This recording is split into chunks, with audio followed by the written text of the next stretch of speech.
C'est ouvert. Ok. On va juste attendre 1 minute ou deux que les gens se joignent à nous et puis on va commencer dans 1 minute.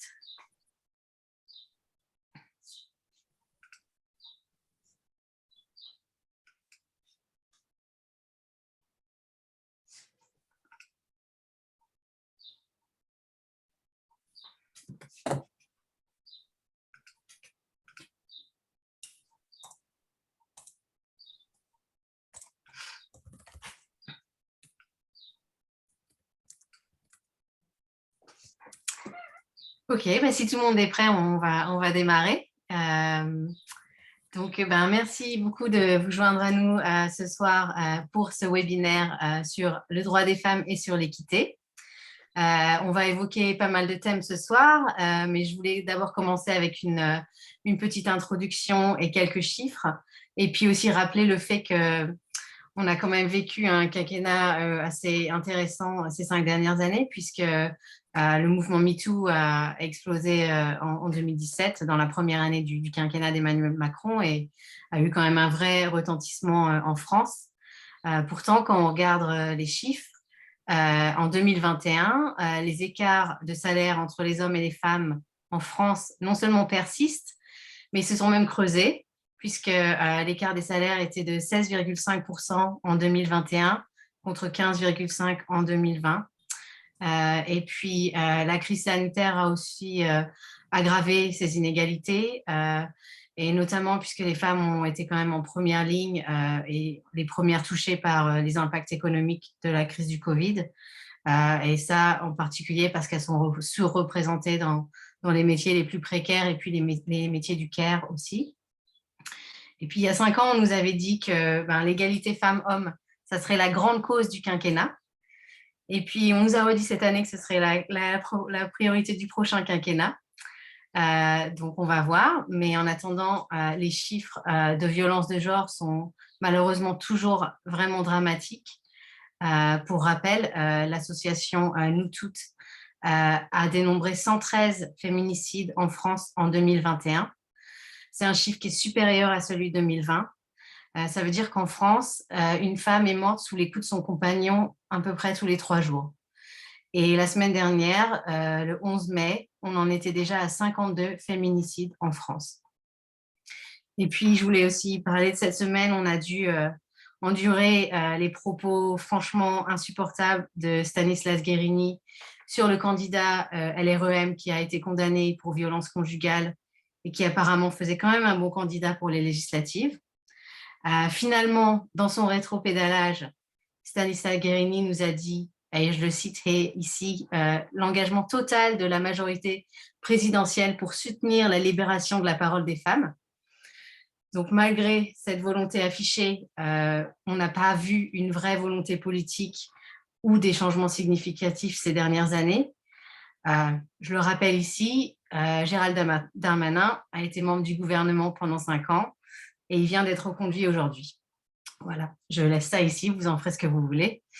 Et puis, en plus de tout cela, je voulais quand même aussi mettre la discussion dans un contexte européen et mondial.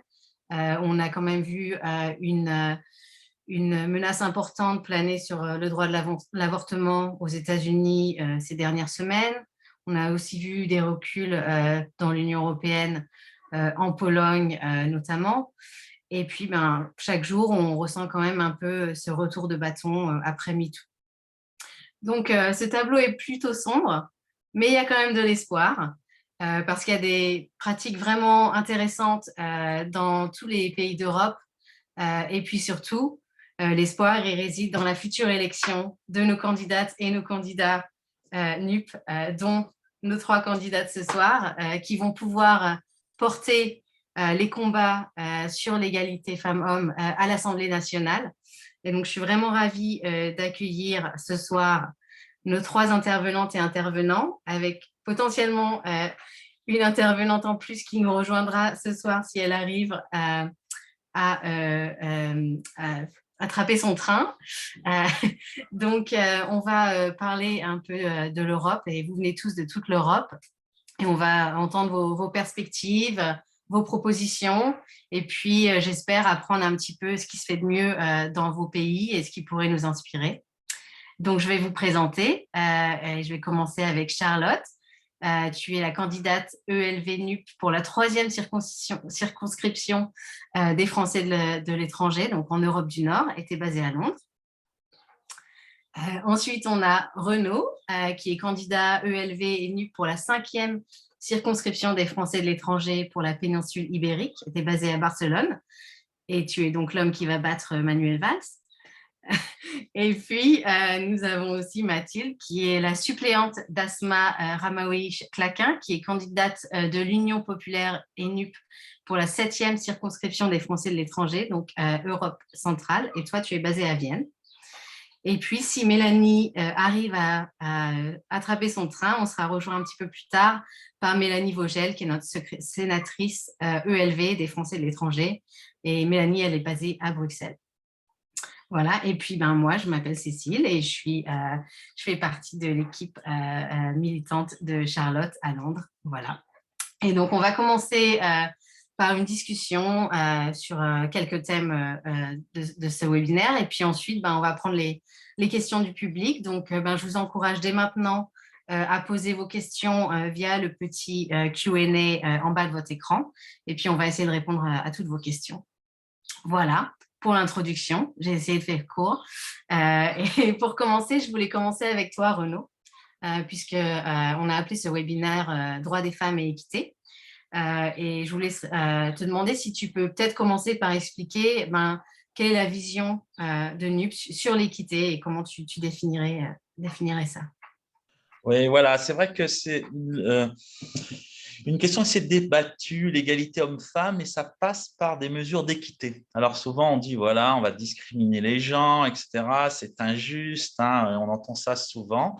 Donc, je vais ramener un petit peu la notion d'équité, de justice. Et derrière l'équité, il faut donner le plus à ceux qui ont le moins.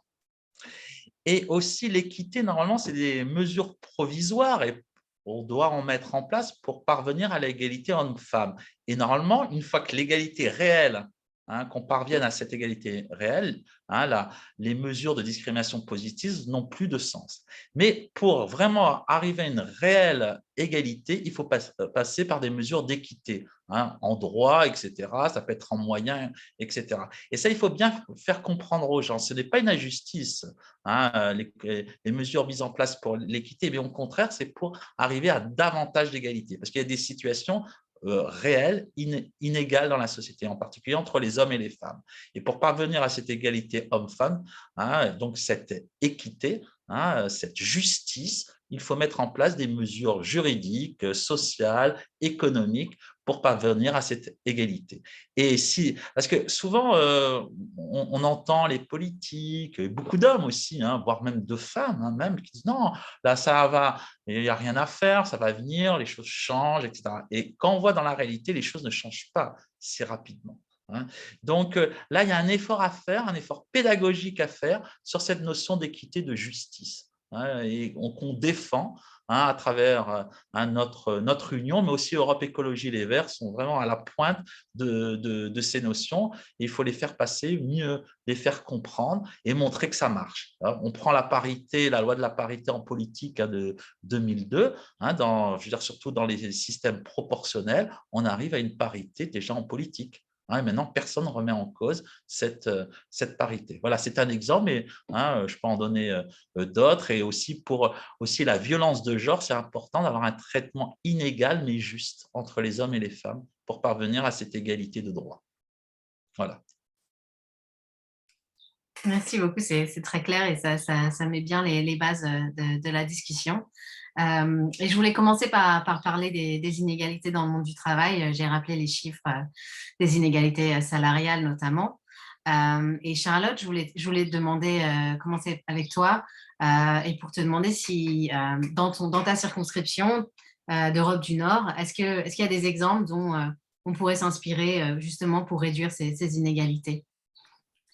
Merci Cécile et merci Renaud. Oui, c'est vrai que j'ai la chance d'être candidate dans une circonscription où il y a eu, même si bien sûr tous les progrès restent encore à faire, mais il y a eu beaucoup de progrès dans certains des pays, notamment en Scandinavie, sur l'égalité femmes-hommes. Donc, je vais donner deux exemples. J'étais en Suède il y a quelques semaines en déplacement pour la campagne en Scandinavie. Et on a organisé justement un événement sur l'égalité femmes-hommes à Stockholm et avec un représentant d'une association et aussi un représentant du Parti vert suédois et notre sénatrice Mélanie Vogel était là aussi. Et c'est vrai qu'on a parlé d'une mesure qui est alors le congé parental. Donc, Cécile, tu me parles en effet des inégalités dans le monde du travail, mais en fait, ça reflète vraiment comment structurer les choses au niveau de la progression professionnelle des femmes et d'un meilleur partage du temps personnel ou professionnel. En fait, le congé parental, c'est vraiment une mesure fondatrice pour ça, parce qu'on se rend compte à quel point, du coup, ça transforme bien sûr la famille, mais ça transforme aussi les rapports de discrimination salariale, etc., qui évoluent. En Suède, donc, il y a un congé parental d'1 an qui peut être pris donc 50%, 50% pour chaque parent, donc 6 mois pour un parent, 6 mois pour un autre. Mais ce qui change vraiment la donne, très précisément, c'est qu'il y a 3 mois que s'ils ne sont pas pris par l'autre parent, donc souvent le père, ils sont perdus en fait. Donc, c'est 3 mois qui sont perdus s'ils ne sont pas pris par le père ou l'autre parent. Et donc, ça, vraiment, ça a fait que une énorme majorité des pères décident de prendre au moins 3 mois. Et ce qu'on nous dit, c'est que, bon, malheureusement, comme c'est pas ces 6 mois qui sont obligatoires, etc., il y a quand même, le temps est plutôt quand même 70% des femmes et 30% des hommes. Donc, l'inégalité persiste. Mais quand même, le fait de dire, si vous ne les prenez pas ces 3 mois, vous les perdez, vraiment, ça a changé quelque chose de fond dans la société suédoise en termes de rapport au temps au temps de travail, au temps familial. Et on voit aussi que ça change quand les parents, et notamment le père, s'impliquent dès le plus jeune âge auprès de ses enfants. Ça perdure en fait. Tout ça, ça perdure dans toute l'éducation des enfants. Après, je vais juste donner un autre exemple qui est l'Islande. Ça, c'est plus pour le côté sanctionnement des inégalités salariales. Donc, en Islande, en fait, l'entreprise doit prouver qu'il n'y a pas un écart salarial entre les femmes et les hommes. Et s'ils n'arrivent pas à prouver, si en gros, il y a un écart et qu'ils n'arrivent pas à prouver pourquoi, ils doivent en gros payer une amende jusqu'à ce que cet écart n'existe plus, en fait. Donc, c'est vraiment… voilà, c'est une obligation de ne pas avoir cet écart salarial au sein de l'entreprise, sinon, continue de payer une amende, etc.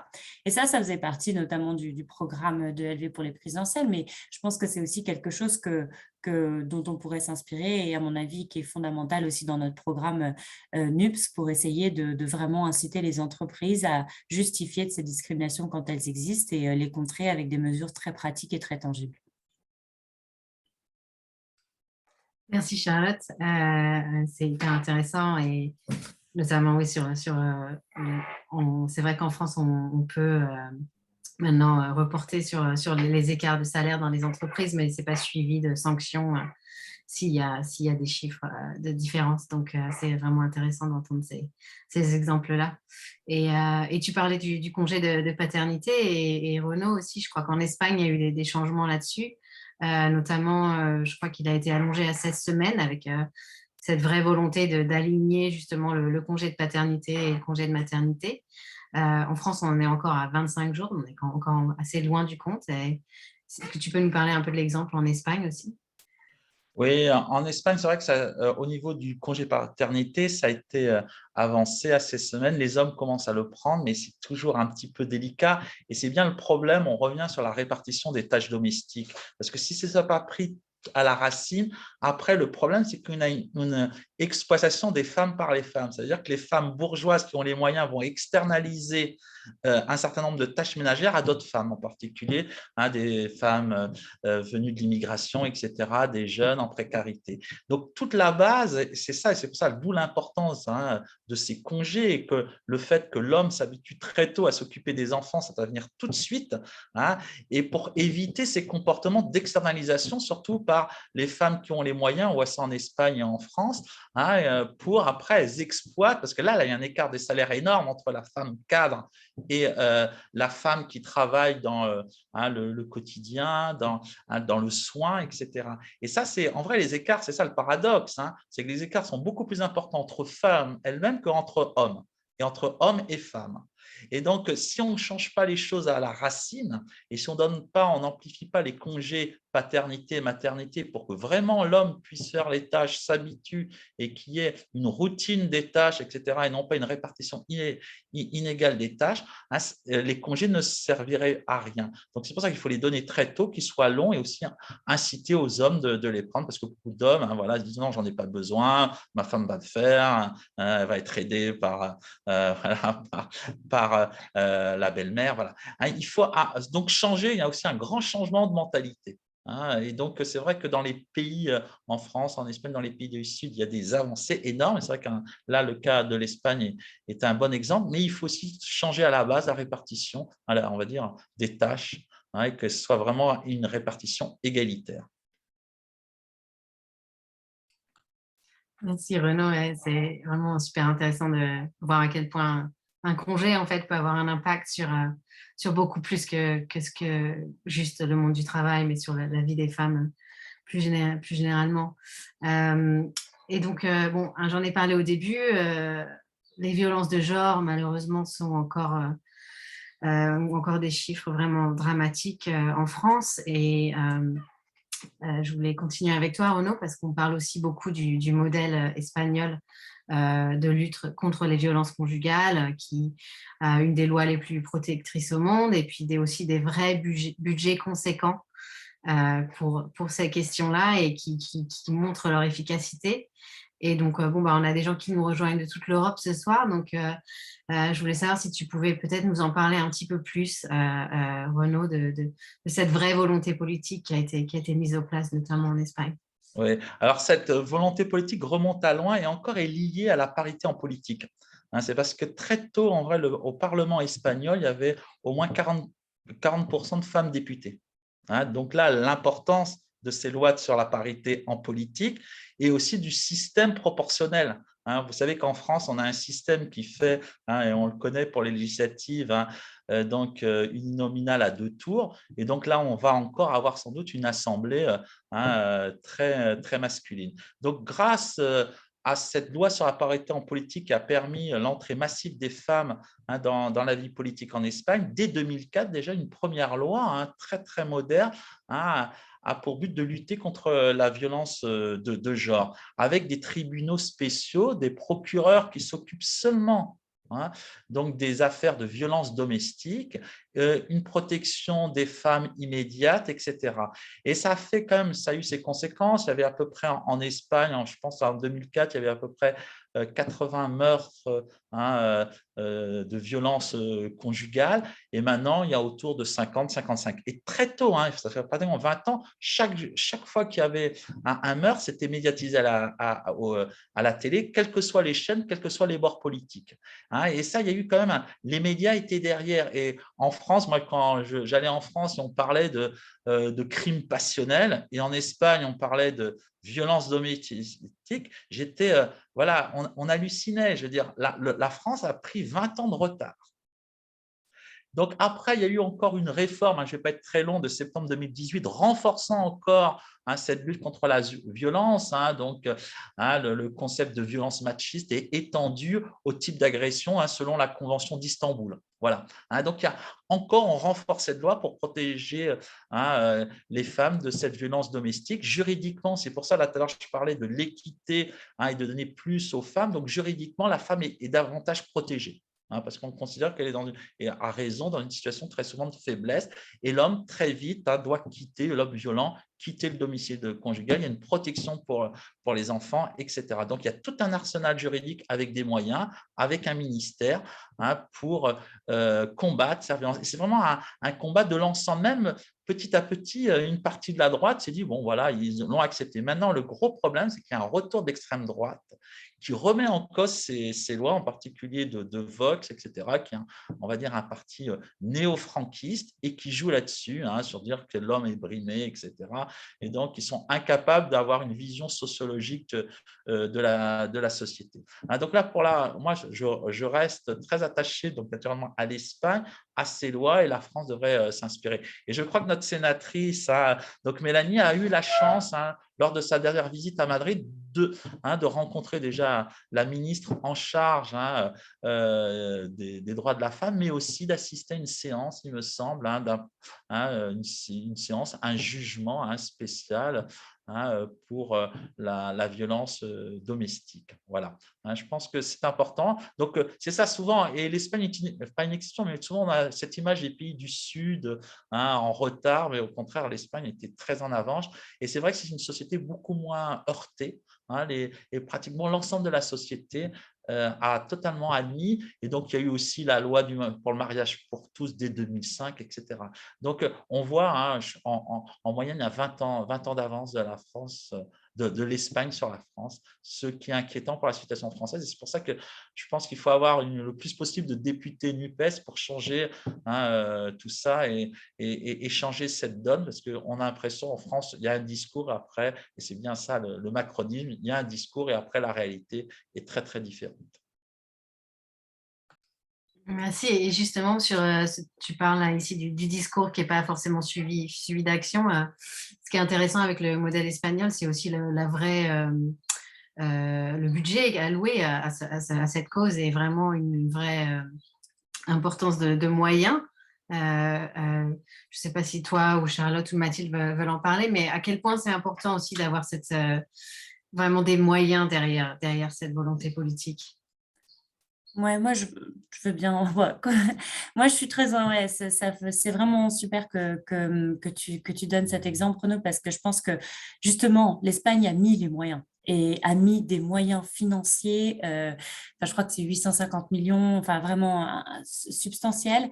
Et ce qui est dans le programme de la NUP, c'est de mettre 1 milliard d'euros sur la table pour lutter contre les violences sexistes et sexuelles. C'est ce que demandent les associations.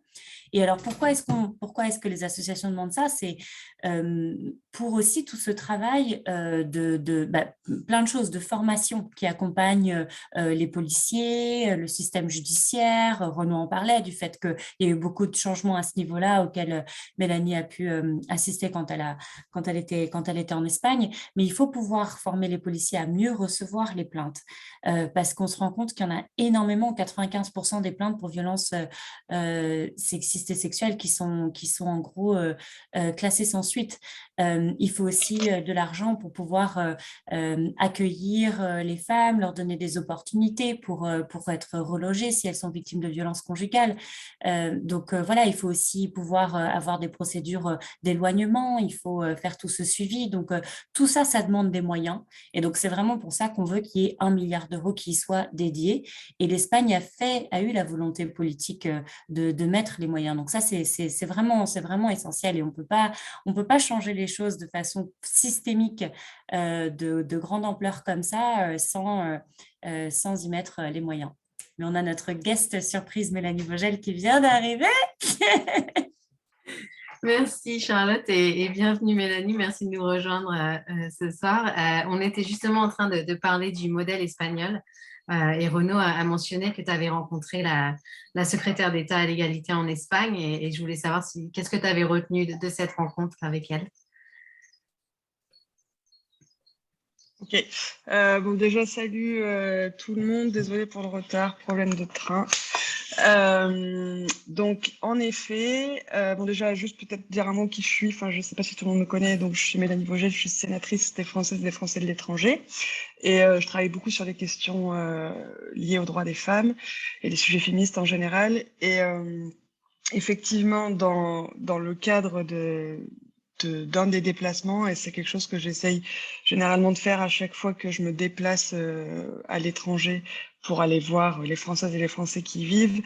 J'essaie toujours de pas me limiter à ça, mais aussi de rencontrer des acteurs et des actrices de la scène politique locale ou nationale pour au maximum apprendre des choses pour pouvoir s'en inspirer au niveau du Parlement français, parce que je crois que c'est aussi à ça qu'on sert quand on représente les Français de l'étranger, c'est de pouvoir faire bien sûr le lien vers eux, mais aussi d'eux vers la France. Et effectivement, en ce qui concerne l'Espagne et la manière dont ils ont choisi de traiter la question des violences de genre, bon, déjà, ce qui est au-delà des mesures spécifiques, parce qu'une des mesures dont on parle beaucoup, c'est le fait qu'il y a donc eu la création d'une juridiction spécialisée pour traiter des violences de genre. Mais à part cette mesure en particulier qui est largement débattue, hein, pas toutes les féministes en France trouvent que c'est une bonne idée, mais je crois que ce qui est important à noter dans la démarche espagnole, c'est qu'il y a à la fois eu la volonté de comprendre ce problème comme un problème systémique et global, et non pas comme un problème spécifique, comme un chapitre sectoriel, les violences faites aux femmes, machin, mais de vraiment le comprendre comme un problème systémique qui touche tous les pans de la société. C'est pour ça que ça s'appelle bien violence de genre et pas seulement violence faite aux femmes. Donc ça, c'est une première chose, d'avoir vraiment une vision globale. La deuxième chose, c'est, et je crois que vous parliez juste avant de la thune, parce que c'est quand même avec ça qu'on fait des politiques publiques, ils ont mis les moyens. Et ça, je crois que c'est une leçon. Ils ont des résultats parce qu'ils ont engagé des moyens de l'État, quoi. Je veux dire, on fait rien sans rien. Et la troisième chose qui, je pense, est un des éléments du succès, en tout cas des points qui fonctionnent, c'est le fait qu'ils sont arrivés à construire un consensus politique autour de ça, qui a permis l'adoption de différentes lois. Mais voilà, je dirais que ces trois éléments, le fait d'en avoir fait quelque chose, enfin de l'avoir traité comme un problème systémique et non pas comme un problème sectoriel, le fait d'avoir mis les moyens et le fait d'avoir construit un pacte politique consensuel autour de ça, c'était, je pense, les éléments du succès. Et en tout cas, je reviens de ce déplacement avec tout un tas d'idées sur ce qu'on pourrait faire en France. Et on est en train de mener en ce moment avec mon équipe une série d'auditions pour présenter des propositions législatives en France. Merci beaucoup et merci de te joindre à nous malgré les problèmes de train ce soir. Et Renaud l'a évoqué tout à l'heure, la Convention d'Istanbul. Mathilde, c'est une question que je voulais te poser. Donc la Convention d'Istanbul, c'est une convention sur la prévention et la lutte contre la violence à l'égard des femmes. La France l'a ratifiée en 2014. Malgré ça, les professionnels qui travaillent sur ces questions pointent du doigt pas mal de lacunes en France, notamment sur la faiblesse des dispositifs d'hébergement d'urgence pour les femmes qui sont victimes, une manque de réponse pénale face au viol. Et est-ce que toi, tu pourrais nous en dire un petit peu plus sur ce qui, selon toi, il faudrait mettre en place pour pouvoir appliquer cette convention de manière plus efficace? Oui, en fait, c'est une convention qui est très importante, notamment dans notre circonscription, enfin dans nos circonscriptions, notamment celle de Charlotte et la mienne, parce qu'il y a un certain nombre de pays qui ne l'ont toujours pas ratifiée. Dans ma circonscription, il y a 4 ou 5 pays, dont la Slovaquie, la Hongrie, la Bulgarie qui l'ont pas ratifiée, mais aussi le Royaume-Uni. Et donc le fait de ne pas avoir ratifié cette convention montre qu'il y a encore un certain nombre de lacunes dans ces pays, dans les dispositifs de justice, mais aussi dans l'accompagnement des femmes.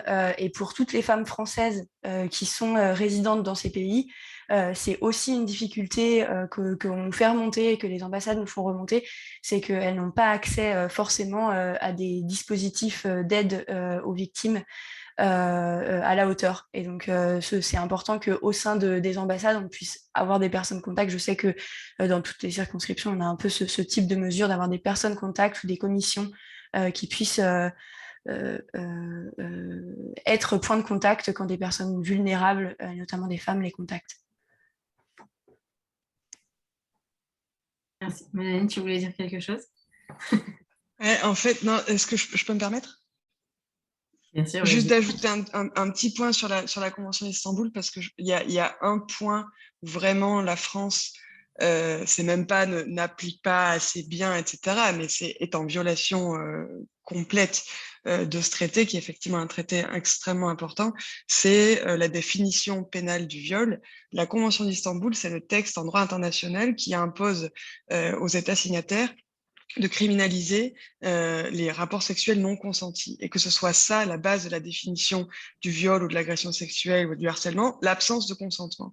Et comme vous le savez, en France, et c'est le cas aussi d'autres pays qui sont signataires, la France n'a pas modifié sa définition pénale du viol, et on continue en France d'avoir une définition qui est fondée sur la capacité de la victime à prouver qu'il y a eu violence, surprise, contrainte, etc.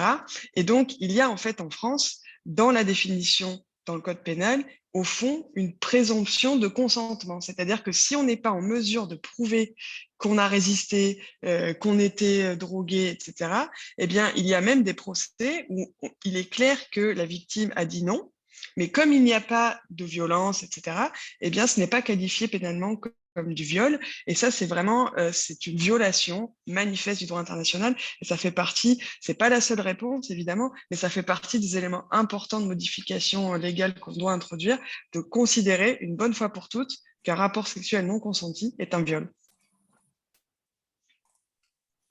Merci pour cette clarification. Et Mathilde, tu parlais justement du fait que nos compatriotes partout en Europe ont besoin de soutien des ambassades et des consulats. Et depuis le début de la crise sanitaire, on a vu que le nombre de cas de violence de genre augmente, et ça inclut tous les pays dans lesquels vous habitez. Et Charlotte, je voulais te poser une question, parce que dans ton programme, toi, tu parles aussi notamment de s'assurer que sur les sites des consulats, il y ait une page qui soit dédiée aux violences sexistes et sexuelles. Et est-ce que tu peux nous en dire un petit peu plus, pourquoi c'est une mesure importante pour toi dans ton programme?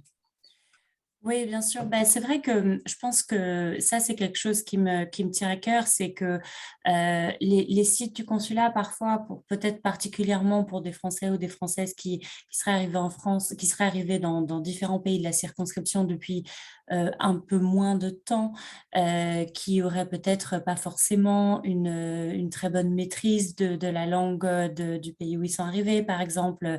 Ben, je pense que c'est important qu'on ait une page dédiée qui explique quelle est la procédure dans le pays pour porter plainte, si les victimes le souhaitent, bien sûr, parce que ce n'est pas forcément quelque chose qu'on encourage ou qu'on incite à faire nécessairement dans toutes les conditions, et c'est totalement leur choix, mais qu'elles puissent avoir ces informations-là, et qu'elles aient aussi des contacts d'associations dans les pays, donc que ce soit au Royaume-Uni ou que ce soit pour l'Allemagne, ou que ce soit, on peut recenser les différentes associations, donc ici, par exemple, au Royaume-Uni, les Women's Shelters, enfin les refuges où les femmes et potentiellement voilà, les enfants avec lesquels elles sont peuvent aller, ou aussi des lignes d'écoute.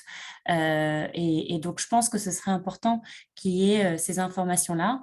Et même une étape plus loin serait de pouvoir avoir en effet un numéro à contacter international où les femmes pourraient s'exprimer et faire part de ça. Donc, bien sûr, ça nécessite des moyens de pouvoir avoir cette écoute et cet accueil. Mais je pense que le minimum qu'on puisse faire, c'est au moins de pouvoir aiguiller et soutenir et renseigner les femmes dans ces situations-là. Autre chose que je voudrais dire peut-être pour complémenter ça, c'est que par exemple, au Royaume-Uni, il y a une association qui s'appelle le Dispensaire français, qui donne des services sociaux et aussi médicaux, et notamment psychologiques. Et le consulat soutient à petite échelle ce dispensaire, mais c'est vrai que je pense qu'on pourrait le soutenir davantage et ce type de structure, parce que le soutien psychologique qui s'apporte peut se faire aussi en distanciel, et des femmes qui pourraient être victimes de violences sexistes et sexuelles ou conjugales pourraient du coup bénéficier de façon plus grande, à plus grande échelle, de services de dispensaires, de services psychologiques, parce qu'on sait que le type de service qui est souvent requis ou dont les Français sont le plus demandeurs dans leur langue maternelle, ce sont les services qui sont plus psychologiques, où voilà, c'est différent d'aller voir un médecin pour un problème médical autre, mais souvent quand c'est psychologique, parfois on veut parler dans sa langue maternelle, etc. Donc ça, je pense que ce sont des choses qu'on peut faire, que ce soit donner les informations, guider vers les différentes façons de porter plainte ou les associations locales dans les pays qui sont disponibles, et aussi renforcer le soutien à des structures comme ça qui facilitent aussi du soutien psychologique pour les femmes qui pourraient être victimes de violences, les femmes françaises qui pourraient être, ou les hommes d'ailleurs, qui pourraient être victimes de violences dans les pays de nos circonscriptions. Merci Charlotte. Et en parlant du dispensaire, tu me donnes la transition parfaite pour parler santé, puisqu'on a Mathilde avec nous qui est spécialiste santé. Et je pense que c'était important aussi d'évoquer ce sujet-là, notamment l'accès aux soins qui reste encore inégalitaire. Et Mathilde, je voulais te demander pour toi quelles sont les priorités pour les prochaines années pour justement améliorer l'accès aux soins de toutes les femmes en France. En fait, il y a un peu deux volets sur ces questions de santé. Il y a le volet dont on a déjà parlé un petit peu avant, des professionnels de santé, du fait que beaucoup de femmes dans le métier des soins, et notamment les métiers peu rémunérés, les AESH, les aides à domicile, sont des femmes. Et donc, il faut absolument revaloriser ces métiers et leurs revenus. C'est la première chose, je pense que c'est déjà essentiel. Et puis après, il y a le côté des patientes. Et donc, moi, je travaille notamment dans le domaine de la recherche en santé publique et dans la recherche médicale.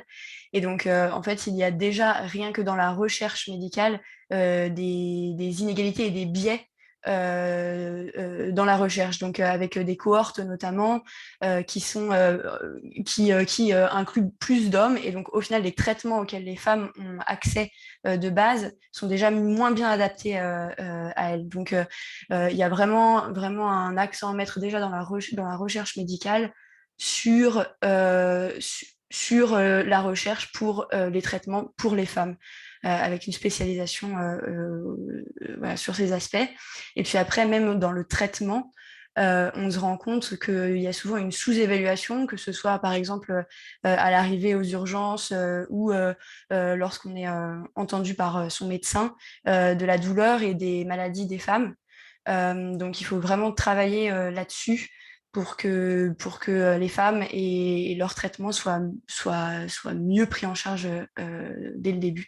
Et puis Charlotte, tu parlais aussi d'informations sur les pages des consulats, sur les violences et tout ça, mais je pense que aussi autour de la contraception, ce serait très important d'avoir des informations aussi pour les personnes qui arrivent dans leur pays d'accueil depuis pas très longtemps. Par exemple, en Allemagne, en Autriche, la contraception est moyennement bien remboursée, mais il y a des aides pour des femmes qui ont des difficultés. Voilà, elles peuvent accéder à un certain nombre d'aides. Et donc, par exemple, ce serait important que sur les pages du consulat, des ambassades ou sur les différents groupes et réseaux sociaux français, ce type d'information soit disponible.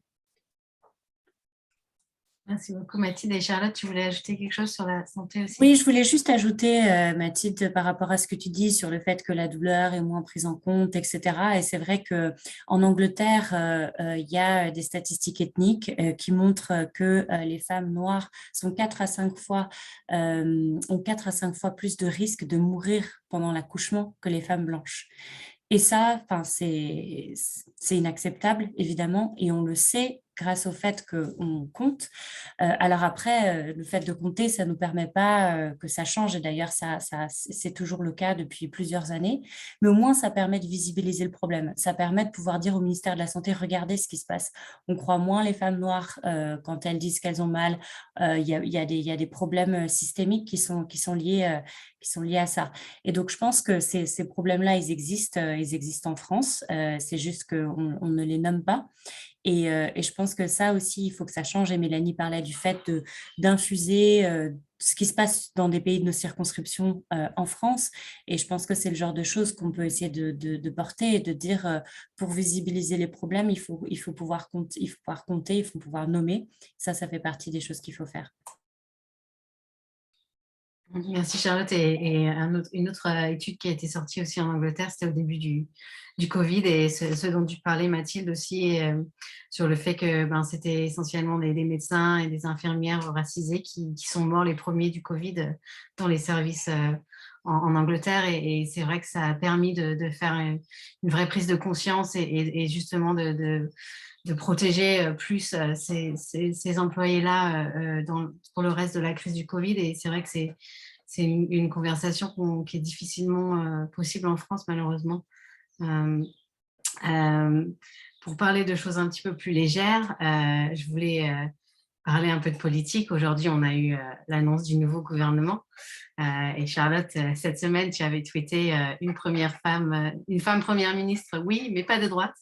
En 2017, Emmanuel Macron nous avait dit qu'il nommerait une femme Premier ministre s'il trouvait une femme compétente. Bon, ça lui a pris 5 ans, il en a trouvé une finalement. Est-ce que c'est une bonne nouvelle ou pas, cette nomination d'Elisabeth Borne? Et Charlotte, tu peux commencer, puis ensuite Mélanie, si tu as envie de compléter. Mélanie peut peut-être en dire 2 mots aussi, on a tweeté pratiquement pareil. Oui, de droite. Non. Donc oui, je veux dire évidemment que symboliquement, c'est une bonne nouvelle, il était temps. C'est seulement la 2e femme première ministre, donc évidemment que c'est important. Après, je pense qu'on le sait ici au Royaume-Uni, on a eu Margaret Thatcher, Theresa May. C'est pas ça qui nous a apporté des propositions féministes ou des propositions de gauche. Donc je pense que oui, sur le symbole, c'est important, mais après, dans les faits, on sait que c'est aussi la ligne politique, les engagements, les propositions qui sont portées, qui comptent et qui changent la vie des femmes. Et sur ce plan-là, je pense qu'il n'y a pas malheureusement de félicitations à avoir à ce niveau-là. Mélanie, est-ce que tu veux compléter là-dessus? Je crois que dans l'annonce aussi du gouvernement aujourd'hui, le ministère de l'égalité hommes-femmes, c'est toujours pas un ministère à part entière, c'est un sous-ministère. On a encore Gérald Darmanin au gouvernement. Qu'est-ce que ça t'inspire? Non, mais pour répondre à la question sur Elisabeth Borne, évidemment que c'est un symbole et c'est pas rien que ce soit une femme qui soit première ministre. Après, le problème, c'est qu'à côté de ça, il y a d'autres symboles qui sont des symboles négatifs. Évidemment, le fait que Darmanin reste, le fait que y ait des homophobes au gouvernement, etc. Il y a, si tu veux, voilà, c'est une femme, c'est bien. Et puis après, il y a tout le reste à côté qui est extrêmement inquiétant. Et voilà, donc du coup, je sais pas trop quoi dire de plus, mais effectivement, je crois pas que le simple fait qu'Elisabeth Borne soit une femme nous donne une indication du fait qu'elle sera en mesure de mettre en œuvre une politique féministe. C'est pas du tout, je crois, ce qui se présente. Et je pense que les différentes, toute l'histoire de l'investiture de candidats condamnés pour violence conjugale, etc., le fait que Stanislas Guerini soit nommé au gouvernement, ça montre bien la place qu'ont ces enjeux-là pour la Macronie. Donc je crois qu'il avait besoin d'un symbole. Je nie pas que c'est un symbole. Le problème, c'est qu'il trône autour d'autres symboles qui, eux, sont extrêmement inquiétants. Ouais, merci. Et puis, pendant qu'on est avec toi, je voulais te poser une autre question, Mélanie, parce qu'avant d'être sénatrice, tu as travaillé au Parlement européen. Et pour parler un petit peu d'Europe aussi, quand on parle de droits des femmes, En quoi est-ce que l'Union européenne a un rôle à jouer aussi là-dessus pour faire progresser ces droits?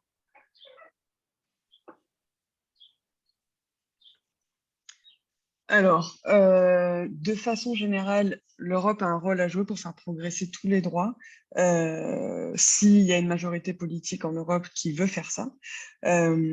C'est pas toujours évident, mais c'est vrai que ces dernières années, on est arrivé à cranter, et en tout cas avec une initiative forte de la part des écologistes, certains combats, comme le fait qu'en ce moment, on soit en train de discuter au niveau européen d'une directive européenne pour combattre la violence de genre. Alors, c'est difficile à faire parce que je ne veux pas faire un cours ennuyeux de droit constitutionnel européen, mais en gros, pour légiférer au niveau européen, il faut que les traités nous en donnent la compétence. C'est ce qu'on appelle une base légale. À chaque fois qu'on fait un texte légal au niveau européen, il faut qu'il y ait quelque part un article dans les traités qui nous dise qu'on a le droit de le faire. C'est très facile pour tout ce qui est régulation du marché. C'est moins facile pour ce qui est droit humain. Donc voilà. Mais en ce moment même, on est en train de discuter d'une directive pour combattre les violences de genre. C'est l'initiative des écologistes. Évidemment, il y a des oppositions, vous imaginez, pas forcément au Parlement européen de la part des conservateurs, bien sûr, mais aussi des oppositions des pays comme la Pologne, la Hongrie, qui ont des gouvernements réellement réactionnaires, dont l'agenda politique est de s'attaquer aux minorités et aux femmes. Mais ça me permet de peut-être de dire une chose sur l'Europe. Il y a une chose qu'on dit depuis longtemps et qui paraît toujours un peu techno, et les gens ne comprennent pas pourquoi c'est tellement important de mettre fin à l'unanimité. En Europe, c'est un truc qui nous bloque parce que dans beaucoup de décisions, il faut l'unanimité des États, donc aussi de la Pologne et de la Hongrie pour décider de choses.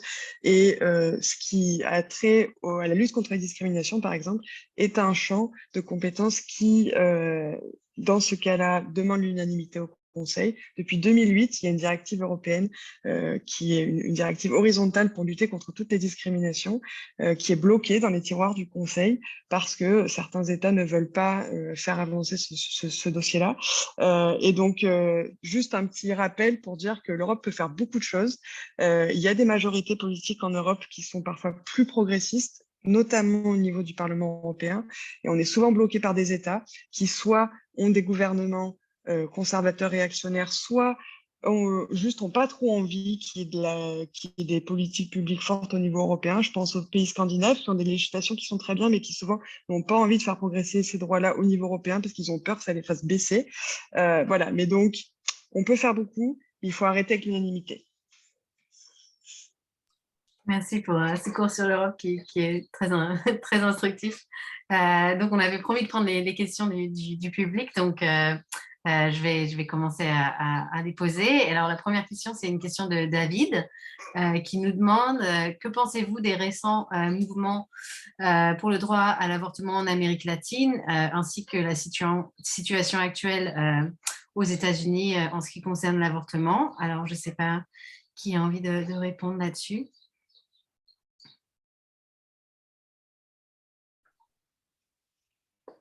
Je peux commencer si tu veux, et puis je pense que je ne serai pas la seule à avoir des trucs là-dessus. Non, mais rien n'est jamais acquis en ce qui concerne les droits des femmes. C'en est une manifestation exemplaire. Ça fait longtemps qu'aux États-Unis, des mouvements extrêmement organisés, lourdement financés, s'attaquent au droit à l'avortement. Il risque d'y arriver. Il faut à la fois, j'espère, et c'est en train de se lever un grand mouvement de solidarité internationale envers les femmes et les personnes qui voudraient avoir accès à l'avortement aux États-Unis. Il faut aussi se remobiliser partout parce que c'est un droit qui peut être repris à n'importe quel moment. On sait que les crises sont les terreaux les plus à même de faire reculer les droits des femmes. On sort d'une pandémie, On a perdu des décennies en termes d'égalité salariale pendant la pandémie. On est en pleine guerre. C'est toutes les conditions pour que les droits des femmes régressent. Et ça en est un exemple frappant. C'est évidemment extrêmement grave. Et ça doit, je crois, faire maintenir cette conscience en nous et chez les féministes en général. La lutte pour le droit à l'avortement, c'est une des premières luttes des mouvements féministes. Et ben, en fait, elle est continue, cette lutte, elle s'arrêtera jamais parce qu'il y aura toujours des forces qui chercheront à revenir dessus. Et même en 2022, même en 2040, ben, en fait, ce sera jamais fini. Et je crois que ça l'illustre d'une manière terrible, mais qui doit nous remobiliser. Et juste peut-être, pardon, ça me fait penser que vous savez qu'en France, on a adopté il y a quelques mois une loi pour allonger le délai légal d'accès à l'IVG de 12 à 14 semaines. Alors, bon, moi, je suis sénatrice, donc le Sénat, c'est vraiment le coin favori des ultra-conservateurs. Donc, ça ne représente pas, je sais que c'est vraiment très particulier, mais je vous assure que les débats qu'on a eus et les arguments qu'utilise la droite française aujourd'hui, en 2022, au Sénat, rediffusés à la télé, voilà, c'est les mêmes arguments qu'ils utilisaient le siècle dernier. C'est toujours exactement la même chose. Donc, cette idéologie, elle est toujours présente et il faut rester absolument et toujours vigilant. Merci. Et on avait évoqué la Pologne au début. Je ne sais pas si Mathilde, tu veux ajouter quelque chose là-dessus aussi. Ouais, c'est vrai que on se rend compte en Pologne que c'est une catastrophe. Une des propositions, et on va essayer de se mobiliser pendant cette campagne là-dessus et de faire des propositions. Ce serait notamment pour les femmes françaises qui sont en Pologne, d'avoir accès à des médecins conseils, parce que maintenant on sait que dans les consulats, dans les ambassades, les médecins les postes de médecins conseils ont été supprimés ou voilà, et donc que ces femmes puissent avoir recours aux médecins conseils lorsqu'elles veulent avoir recours à un IVG, maintenant qu'en Pologne, ça devient de plus en plus compliqué.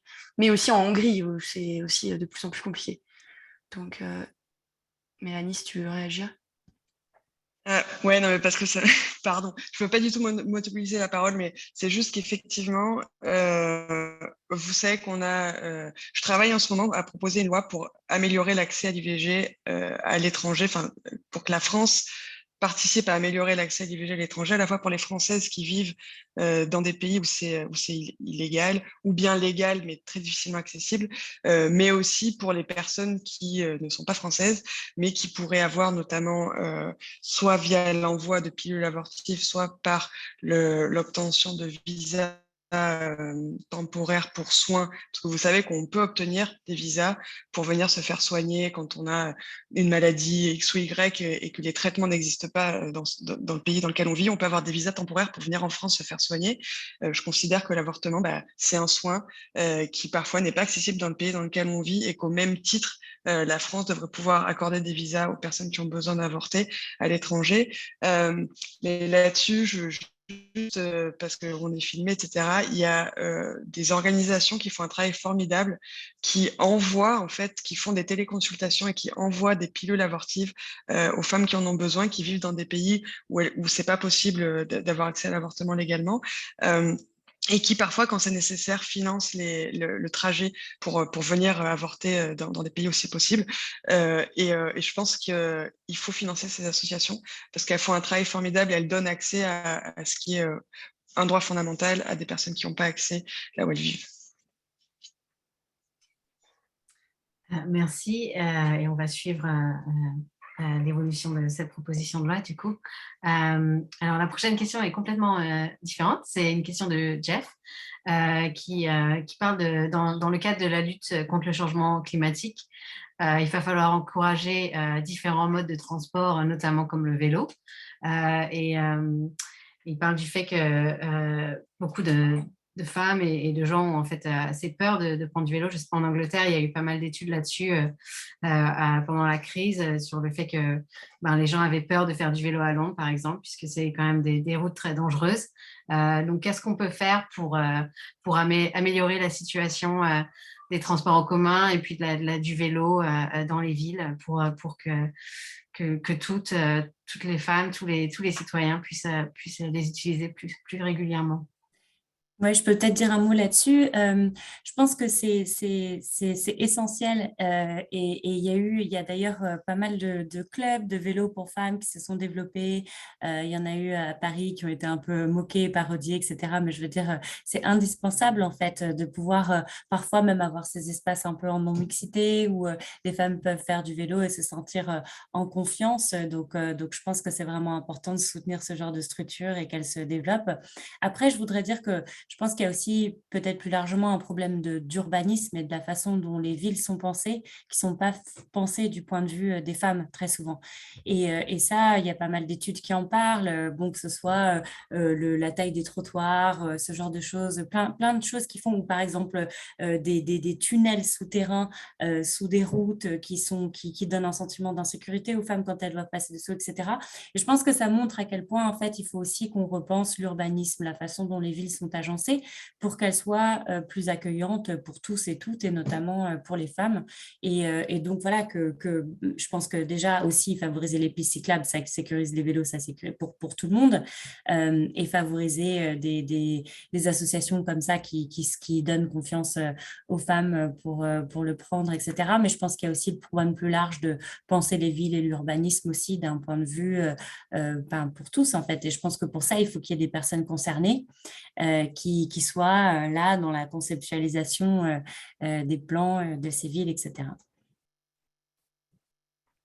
Merci. Mathilde, tu veux ajouter un truc là-dessus?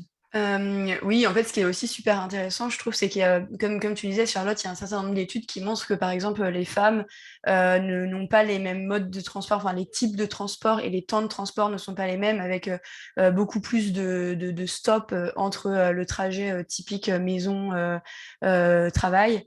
Par exemple, le fait de prendre le vélo, mais d'avoir ses enfants avec soi ou d'avoir les courses, c'est un peu cliché, mais au final, c'est aussi souvent une réalité. Nécessite que ce soit là sur la sécurisation des pistes, mais aussi sur la manière de, comme Charlotte, tu en parlais, de penser l'urbanisation et de penser les transports qui doit être repensée et qui doit être différente. Voilà. Merci Mathilde. Et alors Renaud, il y a une question technique pour toi. C'est une question de Marc qui me demande est-ce qu'il existe une écriture inclusive en espagnol? Oui, je pense que ouais, ça existe, mais pas pointé. Hein, le, la, etc. On utilise de plus en plus masculin, féminin, etc. pour tout dans le langage. Et surtout, hein, c'est très, très développé, mais pointé, non. Hein, je ne l'ai pas vu. Bon, ça se peut que je me trompe, hein, mais on va dire dans les écrits, non, hein, pointé, ça n'existe pas. Mais il y a une utilisation donc, hein, inclusive, hein, du le, la, etc., du o, a, hein, très, très régulièrement. Voilà. Ça amène une question Vous voyez qu'on utilisait le arrobas, non? Ça, A et O en même temps. Si, voilà, mais pas le pointer. Ça amène une dernière question qui sera de moi, du coup, parce que tout à l'heure, Renaud, quand tu parlais de la loi en Espagne, tu parlais aussi du fait à quel point c'était choquant qu'en France, on parlait de crimes passionnels et l'importance du langage, en fait, quand on parle de ces questions et notamment de l'éducation sur le consentement. Et je voulais vous demander aussi, on n'a pas parlé de l'école aujourd'hui, malheureusement, on n'a pas eu le temps, mais pour vous, quelle est l'importance de l'école aussi? Quel rôle l'école a joué sur ces questions-là? Je ne sais pas qui veut répondre. Tu veux, Renaud, tu veux? Ouais, je ne vais pas être très long sur l'école. Bon, je suis aussi professeur, mais je sais, je prends toujours l'exemple en Espagne. Par exemple, le gouvernement autonome en Catalogne fait des journées d'information au niveau de 15-16 ans, déjà sur la violence domestique, sur les rapports hommes-femmes. Et donc, en vrai, il faudrait le faire encore plus tôt. Et l'éducation est fondamentale déjà pour la meilleure répartition des tâches, pour tous les stéréotypes de genre aussi, parce que quand on entend certaines chansons, etc. Voilà. Et donc là, il y a aussi, moi, je vois des interventions très, très intéressantes des autorités locales, de sexologues, de psychologues qui viennent expliquer aux élèves dans les classes un petit peu, qui on va dire, font comprendre vraiment aux étudiants les stéréotypes. Que ce qui est naturel n'est pas si naturel que ça, etc., pour revoir tous ces stéréotypes de genre. Et ça, il faut remonter très, très tôt. Je pense donc l'éducation, c'est très important. Et donc, ça passe par un processus de socialisation, fait pas de rééducation. Je pense que c'est aux parents, comme à l'école, de le travailler. Mais ça doit prendre très, très tôt pour éviter tous ces stéréotypes. Voilà, malheureusement, on a déjà passé 1 heure. C'est pas beaucoup pour couvrir l'étendue de ce sujet, mais je voulais vraiment vous remercier ce soir pour toutes vos interventions. Et je pense qu'il y a vraiment des exemples hyper intéressants qu'on peut prendre partout en Europe. Je sors inspirée de cette soirée, donc j'espère que c'est le cas de tous ceux qui nous regardent aussi. Je vais faire un petit rappel. Les élections législatives, c'est le 5 et 19 juin, avec l'ouverture du vote en ligne le 27 mai pour les Français de l'étranger. Donc, je crois que vous savez ce qu'il vous reste à faire pour s'assurer que, comme Mélanie, Charlotte, Mathilde et Renaud puissent porter ces combats à l'Assemblée, mettre un petit bulletin NUPES dans l'urne ou dans votre vote électronique. Et puis, vous pouvez suivre tout le monde sur les réseaux sociaux, voir les programmes sur le site de chaque candidat. Et puis, on a d'autres webinaires qui arrivent la semaine prochaine pour l'Europe du Nord. Donc, voilà, suivez-nous sur les réseaux. Et puis, merci à tous pour cette soirée. Merci beaucoup. Bonne soirée. Merci à toi, merci à vous. Ciao. Merci.